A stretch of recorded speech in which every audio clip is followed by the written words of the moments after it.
할렐루야. 라인홀트 니버라고 하는 신학자가 이런 기도문을 하나님께 올렸습니다. 그 일부인데요. 주님, 제가 바꿀 수 있는 것들은 바꿀 수 있는 용기를, 바꿀 수 없는 것에 대해서는 그것을 받아들일 수 있는 평온함을, 그리고 제가 바꿀 수 있는 것과 바꿀 수 없는 것을 분별할 수 있는 지혜를 주옵소서. 이 라인홀트 니버의 기도를 가만 들어보면 바로 여기에 청지기 신앙이 녹아져 있다는 걸 알 수가 있어요. 여러분, 청지기 신앙의 핵심은 무엇입니까? 바로 우리의 한계를 아는 것으로부터 청지기 신앙이 시작이 됩니다. 내가 할 수 있는 것과 할 수 없는 것을 분별하고, 내가 해야 할 일과 절대로 내가 해서는 안 될 일을 분별하는 거예요. 그런데 그 분별하는 기준이 어디에 있느냐? 하나님께 있다는 거예요. 하나님을 나의 주인으로 삼느냐, 내가 내 인생의 주인이 되느냐에 따라 달라진다는 거예요. 그 대표적인 인물이 누구냐? 바로 요셉입니다. 보디발은 노예였던 요셉을 자신의 가정의 총무로 삼으면서 집안의 모든 소유, 모든 사람, 모든 일들을 요셉의 손에 맡겨요. 그리고 어느 것 하나 간섭하지 않습니다.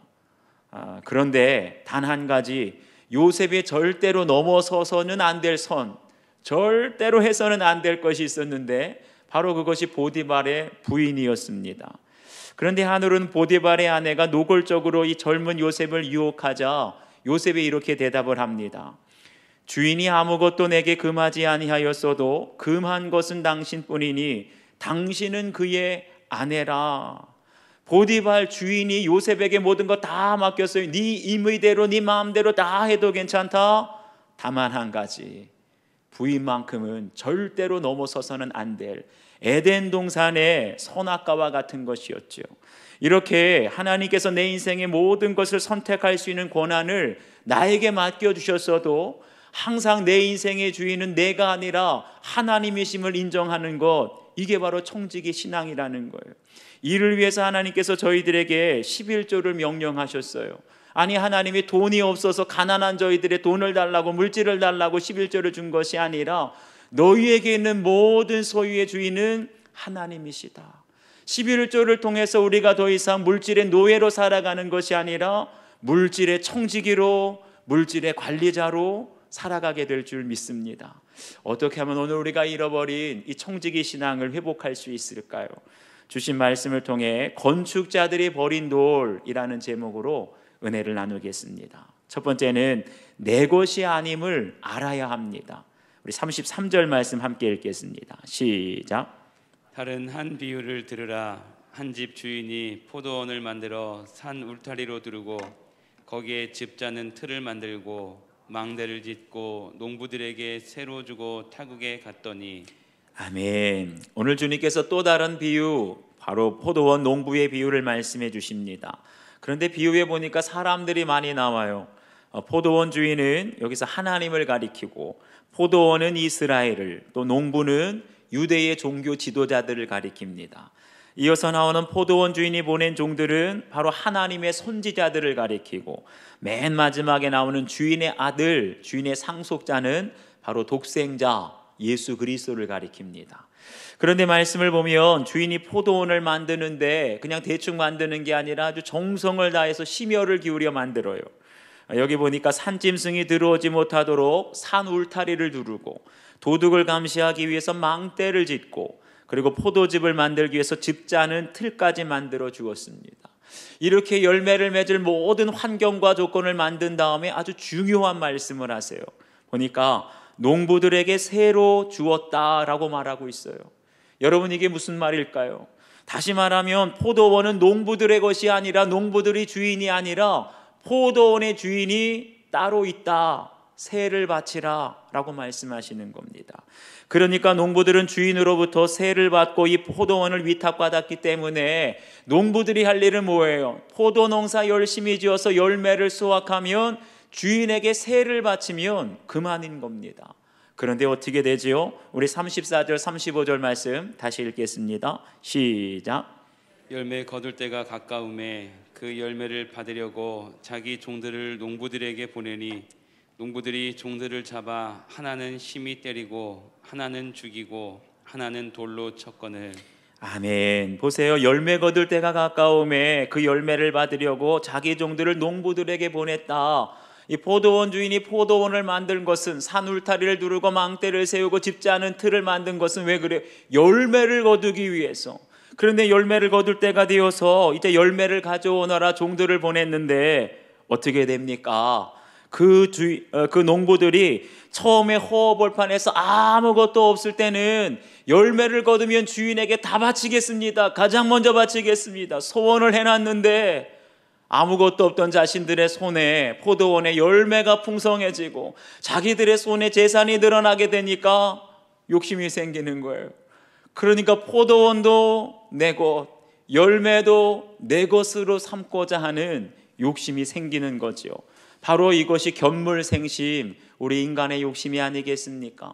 우리의 수중에 아무것도 없을 때는 여러분 어때요? 밥만 먹어도 감사, 머리 누울 곳만 있어도 감사, 비만 피해도 감사해요. 그런데 어느덧 내 수중에 돈이 생기기 시작하니까 어때요? 차도 바꾸면 좋겠고 아파트도 넓혀가면 좋겠고, 그러니까 어느 순간에 감사는 사라지고 11조 드리는 게 아까워져요. 예배 드리는 시간, 봉사하는 시간조차 아깝다고 생각을 합니다. 그러니까 농부들이 어떻게 합니까? 농부들이 종들을 잡아 하나는 심히 때리고 하나는 죽이고 하나는 돌로 쳤거늘. 왜 이렇게 됐지요? 농부들도 주인이 보냈다는 걸 알고 있었어요. 그런데 그 종들이 와서 이제 열매를 주인에게 내놓으라, 바치라 하니까 욕심이 생겼잖아요. 그 열매를, 포도원을 주인께 바치는 것이 아까워서 종들을 때리고 돌로 쳐서 죽였다라는 거예요. 제가 예전에 한번 부목사 때 권사님 한 분 아버지가 돌아가셔서 조문을 다녀온 적이 있습니다. 그 고향으로. 그런데 고향을 가는데 가도 끝이 없고 어쩌면 세상에 그런 깡촌이 또 있을까요? 그냥 들어가도 끝이 없어요. 장례 예배를 마치고 위로 예배를 마치고 조문을 마치고 올라오는데 차 안에서 권사님 한 분이 그러는 거예요. 그 장례난 권사님을 가리켜서, 어머 아무개 권사님이 이제 보니까 개천에서 용났네, 용났어. 한바탕 웃음이 터졌어요. 한참을 오는데 차 안에 있던 분들이 다 돌아가면서 이구동성으로 나도 개천에서 또 용났는데, 나도 개천에서 용났는데, 어렸을 때 얘기를 다 합니다. 어떤 집사님은 어렸을 때 시골에 전기가 들어오지 않아서 말로만 듣던 초를 켜고 책을 읽었다는 거예요. 그리고 어떤 권사님은 저랑 나이가 비슷한데 그 시골에서 어렸을 때 책가방이 없어서 보자기에다가 책보라 그러죠. 그거를 싸고 학교를 다녔는데 막 열심히 달려서 학교 가다 보면 책이 없어졌더라는 거예요. 학교 가보니까. 그런가 하면 어떤 분은 어렸을 때 신발이 귀했어요. 하얀 고무신 이거 선물로 사주시면 아까워서, 아니 고무신이 뭐가 그렇게 아까울 거야, 아까워서 평소에는 그냥 맨발로 걸어 다니다가 사람들이 저기 보이면 그때서야 신발 신고 걸어가고, 어렸을 때 우리의 인생이 다 허허벌판이라는 거예요. 그랬던 분들이 서울에 올라와가지고 돈을 벌고 아파트를 살고 차도 살고 재산을 늘려서 제가 보았을 때는 다 우아하고 고상하고 부잣집 사모님들처럼 보였어요. 그런데 그랬던 분들이 어렸을 때, 가난했을 때, 아무것도 없었을 때를 돌아보니까 이것이 다 주님의 은혜라고 감사의 고백하는 걸 들었습니다. 여러분은 어떠신가요? 우리가 원래부터 이렇게 다 갖고 다 누리며 살았습니까? 감사가 없을 때는 욕심만 생겨요. 그런데 우리의 인생의 허허벌판이라는 것을 깨닫고 가정과 직장을 하나님이 주신 포도원이라는 것을 깨닫고 그 포도원에서 열매를 맺기 위해서 물질과 건강의 산울타리, 학벌의 망대와 직분, 지금의 직위에 이 집틀을 맡겨주셨다는 것을 깨닫게 될 때 여러분 욕심이 아니라 감사가 나오게 될 줄 믿습니다. 그러니 지금 나에게 있는 것이 원래 내 것이 아니라 주님께서 열매 맺으라고 잠깐 맡겨주셨다는 것을 알아야 돼요. 그래서 열매가 어떠하든지 많든지 적든지 좋은 열매든지 나쁜 열매든지 주님께서 열매를 내놓으라 할 때 드릴 수 있는 그런 청지기 신앙으로 살아가시기를 축원합니다. 바로 그것이 오늘 같은 시대에 우리가 하나님께 복받는 비결이라는 거예요. 한번 여러분도 적용해 보십시오. 나에게 열매를 많이 맺으라고 맡겨주신 산울타리와 집틀과 망대는 무엇입니까? 내게 있는 것 중에 주님께 드리기 가장 아까운 것, 욕심이 나죠. 열매를 보니까 그 아까운 열매는 무엇입니까? 물질입니까? 자녀입니까? 자녀가 너무 잘나서 주님께 내어드리기가 아깝습니까? 아니면 능력과 현재의 직분입니까? 한번 적용해 보시기를 바랍니다. 두 번째는 잘못을 뉘우치고 회개할 때를 알아야 합니다. 우리 36절과 37절 함께 읽겠습니다. 시작. 다시 다른 종들을 처음보다 많이 보내니 그들에게도 그렇게 하였는지라. 후에 자기 아들을 보내며 이르되 그들이 내 아들은 존대하리라 하였더니. 아멘. 앞에서 포도원 주인이 열매를 받으려고 종들을 보냈는데 농부들이 어떻게 했다고요? 때리고 돌로 치고 죽였다는 거예요. 여러분이 한번 주인이라고 생각해 보세요. 여러분 화가 나지 않겠습니까? 이게 단순히 종들을 죽인 게 아니라 누구를 돌로 치서 죽인 거죠. 사실은 주인을 무시하고 주인을 죽인 것이나 마찬가지예요. 그럼에도 불구하고 포도원 주인은 곧바로 화내거나 심판한 것이 아니라 한 번 더 기회를 줍니다. 다시 다른 종들을 처음보다 많이 보내니, 주인이 더 많은 종들을 보낸 것은 다른 것 아니에요. 이전에 너희가 내가 보낸 종들 죽인 거 그 죄를 알고 있다. 그런데 이번만큼은 다시 기회를 더 줄 테니까 회개하고 돌이키라고 그 종들을 더 보낸 거예요. 그런데도 어떻게 합니까? 그들에게도 그렇게 하였는지라. 먼저 보낸 종들도 때리고 돌로 치고 죽였는데 다시 한번 회개할 기회를 줬는데도 불구하고 이 완악한 농부들이 어떻게 해요? 주인의 마음을 전혀 몰라요. 주인이 사랑해서 긍휼히 여겨서 돌아오거라고 인애를 베풀었는데 그런데도 그걸 저버리고 종들을 또 때려서 죽여버립니다. 그러자 포도원 주인이 어떻게 합니까? 마지막으로 아들을 보내면서 이르기를 그들이 내 아들은 존대하리라 라고 생각했어요. 보세요. 이미 종들을 보냈어요. 한 번도 아니고 수많은 종들을 보냈는데 이미 구약의 선지자들을 유다 백성들이 어떻게 해요? 때리고 돌로 치고 죽였어요. 그것을 알고 있는데도 불구하고 왜 하나밖에 없는 독생자, 상속자를 보냈을까요? 다른 것 아니에요. 주인도 농부들이 지은 죄를 알고 있습니다. 그것이 얼마나 큰 죄인가를 알고 있지만 마지막이다. 이제 나에게는 하나밖에 없는 상속자, 이 독생자를 너희들에게 보내니 회개하고 그의 말을 들으라, 존대하리라 라고 보냈는데, 근데 농부들이 어떻게 해요? 주인의 아들을 보고 이는 상속자니 다 자 죽이자, 그의 유산을 차지하자 하고 이에 포도원밖에 내쫓아 죽였느니라. 하나밖에 없는 독생자, 상속자를 알고 죽였다는 거예요. 그렇게 한 이유가 있습니다. 그 당시에 유대 땅에는 부재지주라는 법이 있었는데 한마디로 이런 것이죠. 주인이 오랫동안 부재 상태에 있고 그 상속자가 없으면 그 토지는 누구의 것이 되느냐? 종의 소유가 된다는 거예요. 그 상속자가 있더라도 만약에 그 상속자가 죽게 되면 자연스럽게 그 다음에는 그 토지를 관리하고 있는 종이, 소장농이 주인의 소유를 차지할 수 있었습니다. 그러니까 농부들이 이 법을 알고 악용해서 하나밖에 없는 상속자, 독생자라는 것을 알고 어때요? 자기들이 새로 받은 포도원, 이제 영원히 자기들의 소유로 주인이 되고자 주인의 아들을 죽일 생각을 하는 거예요. 그러면서 하는 말이 상속자를 죽이면 포도원이 우리 소유가 되리라. 여러분, 우리 속담에 무슨 말이 있죠? 바늘도둑이 소도둑 된다는 말이 있습니다. 처음에는 아주 작은 죄였어요. 사소한 죄였어요. 그런데 그것이 시간이 지나게 되면 대담해져요. 간이 커집니다. 그러면서 큰 죄를 짓게 되는 것이죠. 처음부터 사람을 죽이려고 하는 사람은 아무도 없습니다. 그런데 처음에는 사람을 한두 대 때리죠. 그러다가 돌로 치거나 무기를 듭니다. 그러다가 급기야 사람을 죽이기까지 하는 거예요. 저희들이 잘 아는 것처럼 처음에 죄 짓기가 어렵지, 처음에 사람 때리기가 어렵지, 한 번 죄를 짓고 나면 두 번, 세 번 죄 짓는 건 쉬워져요. 그렇게 계속해서 죄를 반복하다 보면 결국 나중에는 돌이킬 수 없는 결정적인 자리, 심판의 자리까지 가게 된다는 것 우리가 기억해야 합니다.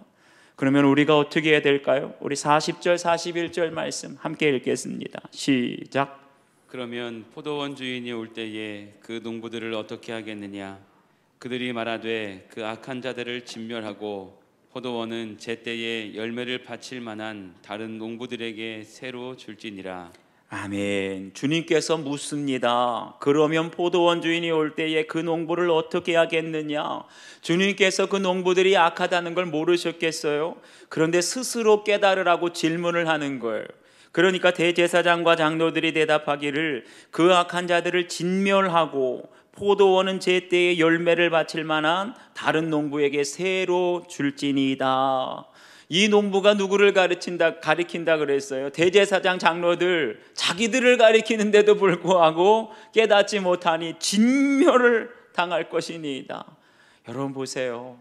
하나님께서는 마지막까지 이 농부들에게 회개할 기회를 주셨어요. 그 많은 농부를 죽였어도 하나밖에 없는 독생자 그 예수 그리스도를 너희가 믿기만 하면 다 용서해 주리라고 마지막까지 기회를 준 거예요. 그런데 여러분, 사람들은 어떤 착각을 하죠? 내가 죄를 짓고도 들통나지 않으면, 내가 잘못을 하고도 누가 알지 않고 아무 일도 없으면 마치 괜찮은 것처럼 착각을 해요. 지금도 그렇게 착각하는지 몰라요. 그런데 사람은 몰라도 누구는 알지요? 우리 하나님께서는 저와 여러분 여전히 지금까지 들통나지 않은 죄를 기억하고 있다는 걸 아셔야 돼요. 이 말씀을 듣는 이 순간에라도 여러분, 지은 죄가 아직 들통나지 않고 사람들이 알지 못하는 하나님과 나만은 아는 죄, 감춰진 잘못을 깨닫게 된다면 여러분 이 시간 뉘우치고 회개하시기를 바랍니다. 지금이 회개할 최고의 기회입니다. 지금 이 자리에서라도 체면과 자존심을 내려놓고 죄에서 돌이키면 하나님께서 우리가 얼마나 흉악한 큰 죄를 지었다 할지라도 다 용서해 주실 줄 믿습니다. 제가 이렇게 말을 했는데도 끝까지 회개하지 않고 죄에서 돌이키지 않으면 결국 어떻게 된다고요? 그 악한 자들을 진멸하고 하나님의 심판을 피할 수 없다는 거예요. 아니, 그뿐만이 아니에요. 농부들이 그렇게 욕심을 내고 자기가 주인이 되고자 했던, 자기가 빼앗으려고 했던 그 포도원은 어떻게 됩니까? 다른 농부들에게 새로 줄지니이다. 보세요. 내가 받은 것을 감사하지 못하면 있는 것까지 빼앗기게 된다는 것을 기억하셔야 돼요. 11조 드리는 것을 아까워하면 하나님은 그 이상을 거두어 가십니다. 제가 지난 금요일에 에스겔 34장 말씀으로 큐티를 하는데 이스라엘 목자에 대한 하나님의 심판의 말씀이었어요. 하나님께서는 하나님의 양떼를 잘 돌보고 그들에게 꼴을 먹이라고 이스라엘 목자를 세워주셨어요. 그런데 목자들이 양의 기름을 먹고 양의 털로 입을 것은 다 챙기면서 자기의 배는 채우고 자기의 유익은 다 챙기면서 양들은 먹이지 않아요. 양들은 잃어버렸는데도 찾지도 않고 상하고 연약한 양들을 고쳐주지도 않습니다. 방치합니다. 그러니까 하나님께서 보다 못하 어떻게 하세요? 이스라엘 목자들의 직분을 박탈하고 양떼를 다 거두어 가시겠다 말씀하세요. 하나님께서 양떼를 주셨을 때는 그것으로부터 먹고 입는 것이 다 해결이 되었는데 그 양떼 거두어 가시면 목자들은 이제 먹을 수도 없고 입을 수도 없어요. 마가복음 4장 25절을 보면 있는 자는 받을 것이요 없는 자는 그 있는 것까지도 빼앗기리라. 청지기 신앙으로 우리의 모든 것의 주인이 하나님이심을 인정하면 더 받게 되지만 모든 것을 마치 내가 주인인 양 더 욕심, 더 집착하게 되면 있는 것도 빼앗기리라. 헌금도 봉사도 우리가 감사하며 자원해서 해야 되는데 해야 될 것조차 안 하게 되니까 집도 가져가시고 남편도 아내도 자식도 다 주님께서 거두어 가십니다. 하나님의 종들과 예수님을 죽이면서까지 끝까지 우리의 것을 집착하게 되니까 그러니까 어때요? 그 욕심 때문에 건강 잃고 재산 잃고 자녀를 잃고 가정이 무너지게 됩니다. 예전에 어떤 분의 간증이었어요. 소아정신과 전공을 해서 그분의 오직 소망은 소아정신과 전문의가 되는, 그래서 유학도 갔다 오고 유학에서 소아정신과 전문의 자격증까지 다 따고 왔어요. 그런데 막상 자격증을 따고 유학에서 돌아보니까 아이들은 ADHD, 불안장애로 다 병들어 있고 결국 그것 때문에 남편과 이혼하게 되고, 내가 욕심내고 집착했던 건 다 얻었지만 가정도 잃고 자녀도 잃고 모든 걸 잃어버리고 말았죠. 그렇기 때문에 우리는 항상 내 안에 숨겨진 악한 동기와 욕심을 깨달을 수 있어야 됩니다. 그럴 때에 비로소 우리가 청지기 신앙으로 하나님의 것을 인정하고 겸손히 순종하게 될 줄 믿습니다. 한번 여러분 적용해 보시기를 바라요. 오늘 말씀을 듣고 지금 당장 내가 뉘우치고 회개해야 할 죄, 아직도 감춰져 있다고 괜찮다고 생각하는 죄는 무엇인지 적용해 보세요. 욕심을 부리다가 내가 정말 갖고 싶었던, 내가 정말 소중하다고 생각한 것을 오히려 잃어버리고 주님이 거두어 가신 사건은 없습니까? 여러분 각자 한번 적용해 보시길 바랍니다. 마지막 세 번째는 버려진 돌이 머릿돌이 됩니다. 우리 42절과 43절 말씀 함께 읽겠습니다. 시작. 예수께서 이르시되 너희가 성경의 건축자들이 버린 돌이 모퉁이의 머릿돌이 되었나니 이것은 주로 말미암아 된 것이요 우리 눈에 기이하도다 함을 읽어본 일이 없느냐. 그러므로 내가 너희에게 이르노니 하나님의 나라를 너희는 빼앗기고 그 나라의 열매 맺는 백성이 받으리라. 아멘. 여기 보니까 성경의 건축자들이 버린 돌이 모퉁이의 머릿돌이 되었다라고 합니다. 건축자라는 말은 문자적으로는 집 짓는 사람들이죠. 그런데 성경의 문맥상으로는 하나님의 나라를 건설하는 자들이라고 스스로 자부하던 그 유대의 종교 지도자들, 바로 대제사장과 장로들을 가리킵니다. 그런데 건축자들은 건축의 전문가들이기 때문에 벌써 건축자재만 봐도 한눈에 알아요. 이 돌이 좋은 돌인지 나쁜 돌인지, 이 정도 돌이면 어디에 사용할지 정확하게 압니다. 그런데 그런 전문가들조차도 가치를 알아보지 못하고 버린 돌이 어떻게 됐다고요? 모퉁이의 머릿돌이 되었느니라. 여기서 모퉁이의 머릿돌은 건물을 지을 때 힘을 가장 많이 받는 기초석이 되는 것이고, 동시에 건물의 규모와 모양을 결정짓는 중심이 되는 돌을 가리켜요. 그래서 이 머릿돌부터 시작해서 다 다른 돌들이 연결이 된다는 것이죠. 한마디로 뭡니까? 건축자들이 쓸모없다고 버린 돌이 오히려 건물을 세워나가는데 없어서는 안 될 가장 필요한 돌이 되었다는 거예요. 그분이 누구십니까? 바로 예수 그리스도신 줄 믿습니다.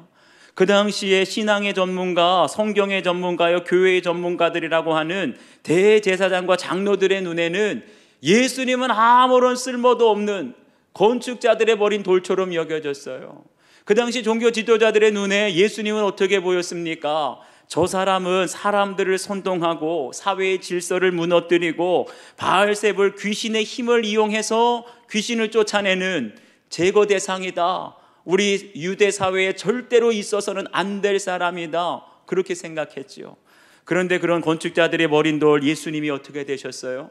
모퉁이의 머릿돌이 되셔서 모든 구원받는 백성들의 구원의 기초가 되시고 교회의 머리가 되시고 교회의 기초가 되어진 줄 믿습니다. 저도 가만 돌아보니까 한때 저에게도 건축자들이 버린 돌과 같은 신세일 때가 있었다는 것을 알게 되었습니다. 목회를 시작한 이래로 지금까지 23년가량이 됐는데 지금까지도 제 머릿속에 기억에 남는, 지워지지 않는 말 한마디가 있어요. 목회 초창기에 아무리 봐도 김진전도사는 목회에는 잘 맞지 않을 것 같고 신학교에 가서 공부나 더 해서 교수 되는 게 낫겠다. 여러분 딱 보기에도 이게 칭찬하는 말처럼 들립니까? 욕처럼 들립니까? 아무래도 보기에 이 말을 해주신 선배 목사님 눈에는 제가 전도사 시절에 싹수가 누랬던 거죠. 뭐 실력도 없고 능력도 없고 맨날 실수만 하고 눈치도 없이 담임 목사가 원하는 걸 알지도 못하니 너는 목회할 생각은 꿈도 꾸지 말고 일찌감치 다른 길 찾아봐라. 그랬던 것이죠. 여러분이 보기에도 저는 전혀 목회할 사람이 아닌 것처럼 보이십니까? 만약에 제가 그 말을 듣고 목회를 포기했다면 어떻게 됐을까요? 분명히 그 당시에 목회의 전문가라고 하는 그 선배 목사님 보시기에는 제가 버리고 싶은 한심한 사람처럼 보였을 것입니다. 그런데 그 당시에 전문가였던 목사님, 선배 목사님이 버리셨던 사람을 우리 주님은 선택해 주셨어요. 실력도 없고 부족하고 실수도 많이 하는 사람이었지만 그 뒤로 계속해서 저를 훈련시키셔서 오늘 여러분이 보시는 것처럼 수인중앙교회 담임 목사로 세우신 줄 믿습니다. 한마디로 건축가들이 버린 돌이 머릿돌이 된 것이죠. 사랑하는 여러분, 여러분의 가정에도 저와 같은 사람이 있는 줄 믿습니다. 어쩌면 우리 가족들이 버리고 싶은 사람, 아니면 버려진 사람, 아무데도 쓸모없고 한심하다고 생각하는 그 한 사람이 바로 우리 가정의 머릿돌이 될 수 있다는 거예요. 어쩌면 우리 자녀들 중에 학교 선생님에게 버림받은 자녀, 친구들에게 버림받은 자녀가 있을 수 있어요. 어쩌면 우리 배우자들 중에 직장에서 버림받고 직장 상사에게 버림받은 사람이 있을 수 있어요. 어쩌면 성도들 중에는 목회자에게 버림받고 교회 중직자들에게 버림받은, 아무런 쓸모없다, 당신은 우리 교회, 우리 직장, 우리 학교 필요 없다, 버림받은 가족들이 있을 수 있어요. 세상의 전문가는 버렸다 할지라도 하나님은 그를 택하셔서 내가 너를 머릿돌 삼겠다 말씀하시는 줄 믿습니다. 이번 수가성 생명찾기 축제에 세상에서 버림받은 그러한 자녀들과 그러한 가족들을 우리 주님은 초청하기를 원하십니다. 세상에서는 쓸모없어 보이고 세상에서는 아무런 가치가 없어 보이고 한심한 사람이라 할지라도 그 사람 때문에 내가 더 기도하게 되고 그 한 사람 때문에 내가 예수님을 더 잘 믿게 된다면 그 버림받은 그 한 사람 우리 가정의 머릿돌로 세워주실 줄 믿습니다. 아내의 디스크 치료를 통해서 자신의 과거의 죄를 회개하고 가정의 머릿돌로 세워지게 되었다는 한 성도님의 큐티인 간증입니다. 몇 달 전 아내가 병원에서 진료를 받다가 척추 디스크가 3개나 파열되었다는 진단을 받고 급히 입원 치료를 받게 되었습니다. 갑작스러운 아내의 입원 후에 두 아들과 집에 남겨진 저는 아내의 빈자리를 느끼며 하나님이 왜 이러한 사건을 우리에게 허락하셨을까를 묵상하며 저의 지난 날을 되돌아보았습니다. 저는 지금까지 아내가 제 기준에 맞지 않는다며 모든 표정과 말과 행동으로 아내를 무시하기 일쑤였습니다. 한마디로 눈총을 줬다는 거죠. 무시하며 어머니가 차려주시던 것보다 가짓수가 적은 반찬을 내오거나 자녀들의 잠자리를 확인하지도 않고 혼자 그냥 자거나 장기 출장을 갈 때 저 혼자 짐을 꾸리게 내버려 두거나 아들에게 화를 내며 훈육하는 모습을 볼 때마다 잘못 결혼했네, 결혼이 잘못됐네 하고 후회했습니다. 그리고 그 후에는 6년간 불륜을 행하는 죄로 이어졌습니다. 지난 날을 돌아보는데 아내와의 대화는커녕 얼굴조차 쳐다보지 않던 그 시간 동안 집안의 무거운 가구와 물건을 혼자 옮기던 아내의 모습이 생각났습니다.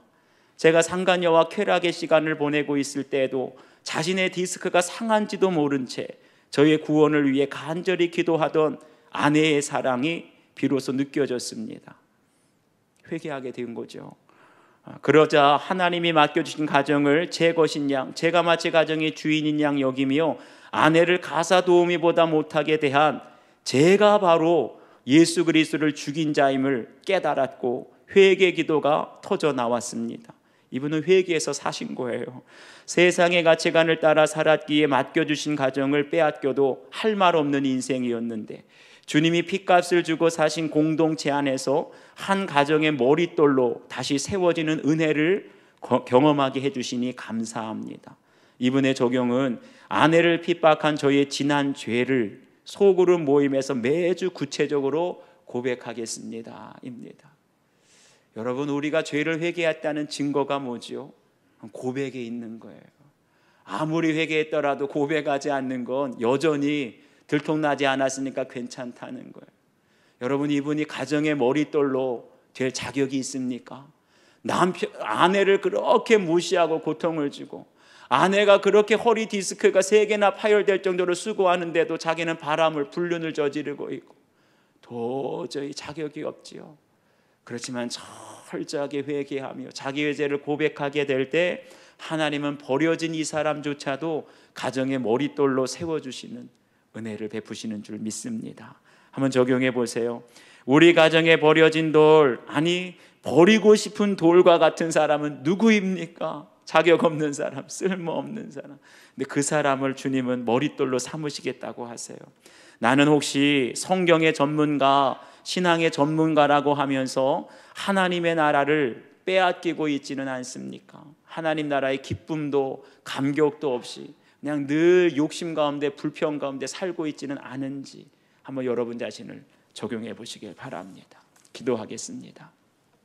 아버지 하나님, 오늘 저희에게 주시는 말씀을 통하여서 다시 한번 청지기 신앙을 회복하라고 말씀하시는 주님의 음성을 듣습니다. 왜 우리는 예전보다 더 많이 가졌고 더 많이 누리고 더 잘 살게 되었으면서도 한없이 불평하며 부족하며 욕심만 내고 있습니까? 내가 내 인생의 주인이 되고자 할 때에 욕심은 끝이 없고 주인 되신 하나님에 대한 감사가 사라졌음을 고백합니다. 개천에서 용났다는 말처럼 우리의 인생은 허허벌판처럼 아무것도, 산울타리도 망대도 집자는 틀도 아무것도 없는 인생이었는데 주님께서 저희들에게 가정의 포도원을 세워주시고 직장의 포도원을 세워주시고 열매를 맺으라고 물질과 건강의 모든 산울타리와 망대를 허락하신 줄 믿습니다. 다시 한번 우리의 모든 소유와 직장과 가정과 자녀들의 주인 되시는 하나님을 인정하게 하시고 청지기 신앙으로 살아가게 될 때에 교만과 욕심과 집착이 아닌 범사의 하나님의 것을 인정하고 주님의 것을 구별하여 드릴 수 있는 청지기 신앙이 회복되게 하여 주시옵소서. 그럴 때 버려진 것 같은 우리의 가족들을 택하셔서 주님께서 가정의 머릿돌로, 교회의 머릿돌로 삼으시겠다고 하신 이 말씀을 따라 부지런히 버려진 가족들, 버리고 싶은 가족들을 위해서 기도하며 새 생명 찾기 축제에 하나님 초청할 수 있도록 도와주시옵소서. 감사드리며 예수님의 이름으로 기도하옵나이다. 아멘.